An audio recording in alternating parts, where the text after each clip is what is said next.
Assalamualaikum warahmatullahi wabarakatuh. Ustadz, bolehkah kita berdoa kepada Allah Mhm. karena kita disakiti? Doanya gini, Ustadz.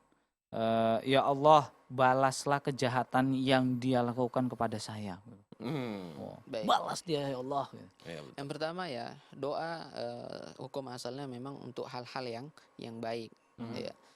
Tapi pengecualiannya adalah untuk orang-orang yang terzolimi. Makanya Rasulullah Oke. SAW katakan, wattaqi da'watal mazlum. Takutlah kalian doa orang yang terzolimi. Ya. Doa Iya. orang yang terzolimi tentu kepada hal-hal yang buruk. Ya. Mhm. Makanya Rasulullah peringatkan kita, takutlah kalian terhadap doanya orang-orang yang terzolimi. Kalau doa yang baik, orang yang terzolimi itu dianjurkan doa yang baik, atau rata-rata mereka doa yang baik, maka tidak sinkron tentunya kan. Maka banyak orang yang berbuat zolim biar didoakan untuk hal yang baik ya. Oke. Maka ini pengecualian. Doa keburukan untuk orang yang menzolimi ini diperbolehkan bagi orang yang dizolimi. La yuhibbullahul jahra bisu. Ya, Allah tidak menyukai perkataan atau ucapan yang buruk minal qaul ya, illa man zulim, kecuali orang-orang yang dizolimi. Artinya dalam hal ini orang yang dizolimi itu diperbolehkan untuk mendoakan keburukan bagi orang yang menzolimi tersebut ya.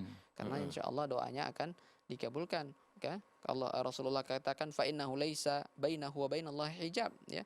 Tidak ada hijab antara orang yang terzolimi tersebut ya, doanya